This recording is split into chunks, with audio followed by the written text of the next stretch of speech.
யாருமே இல்லாத டீ கடையில யாருக்கோ சின்சியரா டீ ஆத்திட்டு இருக்கா மாதிரி ஏதோ தனி குடும்பம் தான் மகிழ்ச்சி தருன்றாங்க, கூட்டு குடும்பம் தான் மகிழ்ச்சி தருன்றாங்க, ஏதோ வடிவேல் சொல்ற மாதிரி சின்ன பிள்ளைத்தனமால இருக்கு. மேடம், கல்யாணம்ன்றது 2 முறை. Love marriage, arranged marriage. Love மேரேஜ்னா நம்மளே போய் கிணத்துல ஊந்துறது, அரேஞ்ச்டு மேரேஜ்னா 4 பேர் சேர்ந்து கிணத்துல தள்ளி விட்டுறது.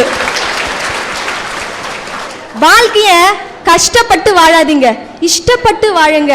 ஏன் சொந்த செலவுல சூன்யம் வச்சுக்கணும்னு நினைக்கிறீங்க? சொந்த செலவுல சூன்யமா? அப்படி சரி சரி, ஓகே ஓகே. இந்த கூட்டு குடும்பம் அப்படின்றது சிறகை உடைச்சிட்டு இருக்கிற பறவை மாதிரி. தனி குடும்பம்ன்றது சிறகு இருந்தும் பறக்க முடியாத நிலைமை. ஆனா எங்களை மாதிரி திருமணமற்ற வாழ்க்கை அப்படின்றது ஃப்ரீ பேர்ட் மாதிரி. எங்க வேணாலும் பறக்கலாம், எங்க வேணாலும் போகலாம், எங்க வேணாலும் சுத்தலாம். அதுல தானங்க இருக்கு மகிழ்ச்சி, வேற எதுலங்க இருக்கு மகிழ்ச்சி? எங்க வேணாலும் போகலாம், எங்க வேணாலும் பறக்கலாம், நடுவில் குருவிக்காரன் வந்து சுட்டா கூட செத்து போகலாம். ஏங்க, குருவிக்காரெல்லாம் இப்ப யாரும் பறவைலாம் சுடக்கூடாதுன்ட்டு சட்டமே வந்துருக்கு, உங்களுக்கு தெரியாதா? சரி சரி, குருவிக்காரன் சுட வேண்டாம், எலக்ட்ரிக் கம்பத்தில் மாட்டிக்கிட்டா? மேம், நாங்கெல்லாம் எலக்ட்ரிக் ஷாக் மாதிரி மேம், எங்களை தொட்டாதான் மேம் உங்களுக்கு தான் மேம் பத்திக்கும். நீங்க எல்லாம் வந்து பாய்சனே பாயசமா சாப்பிடுறவங்க இல்லையா? அதானே.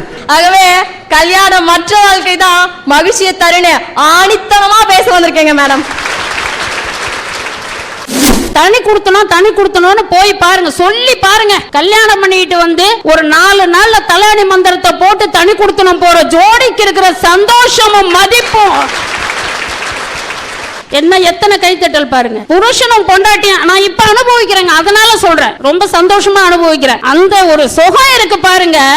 ஆஹா, புருஷன் பொண்டாட்டிய பார்த்து வட்டியில சோறு இருக்கு, வறுத்து வச்ச மீன் இருக்கு, தொட்டுக்கிற நீயும் கொஞ்சம் வாடி, நான் தூங்குற வரைக்கும் சிந்து பாடி, நான் சொந்தம் என்ன சொல்லிக்கவும், நான் சொந்தம் என்ன சொல்லிக்கவும், பந்தம் என்ன கிள்ளிக்கவும், ஒன்ன விட்டா வேற இங்கு யாரு, என் கண்மணியே காதோறும் கூறு. என்ன சுகமா இருக்கு. மாமியா மருமவன்னாங்க, மாமியா கேப்பா, மாமியா போய் மருமவளை பார்த்து சோறாக்குன்னா மருமவ சொல்லுவா, ஏன் தின்னுட்டு சும்மா தானே உக்காந்துருக்கீங்க, நீங்க ஆக்குங்களா? உடனே அந்த அம்மா பாடுது, அடி ஆக்குவன் நான் பாக்குற, அரிப்பேன் நான் பாக்குற, கூட்டுவன் நான் பாக்குற, பொடைப்பேன் நான் பாக்குற, ஒரு முறம் குப்பை வாரி கொட்டுவன் நான் பாக்குற, என்னன்னு பாக்குற, ஏதுன்னு கேக்குற, தஞ்சாவூர் பொம்பை போல தலையாட்டுறன்னு மருமவளை சாடிச்சு. இந்த அம்மா சொல்லுச்சு, அடிப்பொடி போக்கத்தவள கம்பு இடிக்க மாட்டேன், கம்மங்குழும் அக்க மாட்டேன், மனங்கட்ட மகனோட நான் இருந்து வாழ மாட்டேன், போய் யாத்தா வீட்டுக்கு போய்க்கிறேன், என்ன ஆள விடு. தனி கொடுத்தனுங்க, அன்னைக்கு வச்சது தனி கொடுத்தனும், அன்னையில இருந்து இன்னைக்கு வரைக்கும் சந்தோஷமா இருக்கு. நீங்க 1000 தான் சொல்லுங்க கூட்டு குடும்பம்னு, கலாச்சாரம் பண்பாடு எல்லாம் சொல்லலாம். இன்றைய காலத்திற்கு, இந்த விஞ்ஞான முன்னேற்றமான காலத்திற்கு பழமையை ஒதுக்க சொல்லவில்லை, அவர்களையும் சந்தோஷமா விட்டுருங்க. கூட்டமா உட்காந்துருக்கிற எல்லாருக்கும் வணக்கங்க. இப்பவே தெரியும் கூட்டமா இருந்தாதான் எங்கேயுமே மதிப்புன்னு. நம்ம அக்கா சொன்னாங்க கல்யாணமே வேணான்னு, கேட்கும் போதே பகிர்ந்து. அது எப்படி தெரியுமா இருக்குதுங்க, மூக்கு நாங்க கட்டாத மாடு, கேட்கறதுக்கு யாருமே இல்லைன்னு நான் தான் ஸ்பீடா ஓடினாலும் போய் பள்ளத்துல தான் விழணும். சரி, இதெல்லாம் விடுவோம். நம்ம இந்திய நாடு ரொம்ப பணக்கார நாடுங்களா மேடம்? கிடையாது. நம்ம வல்லரசு நாடு ஆயிட்டோமா? அதுவும் கிடையாது. அதுலயும் இன்னும் வரிசையில தான் நின்னுகிட்டு இருக்கோம். இருந்தாலும் உலக நாடு நம்மள திரும்பி பாக்குது. ஏன்? நம்ம நாட்டுல 130 கோடி பாப்புலேஷன் இருக்குது, அதுக்கா? கிடையாது. நம்ம இந்தியாவை சுத்தி 3 கடல் இருக்கா? அதுக்கு கூட கிடையாது. நம்மளுடைய இந்திய நாட்டோடைய பண்பாடு, கலாச்சாரம், பழக்க வழக்கம், நாகரிகம் இதெல்லாம் சும்மா வந்துருங்களா?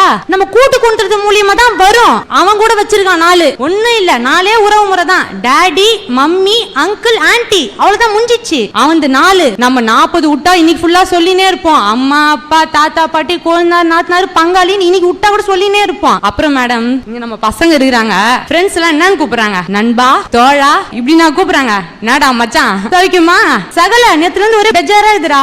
பங்காளி ஒண்ணு இல்ல, நம்ம பொண்ணுங்க கூட மச்சின்னு கூப்பிட ஆரம்பிச்சிருச்சு. இல்லைங்க மேடம், இவ்வளோ நேரம் நான் உங்களை மேடம் மேடம்னு கூப்பிடுறேன், அது அதுவும் எனக்கு ஒரு மாதிரி அந்நியப்பட்டிருக்கிற மாதிரி இது. அதுவே நான் உங்களை அத்தை அப்படின்னு கூப்பிட்டா எப்படி இருக்கும்? அப்படியே கொமட்டுல குத்துவேன்.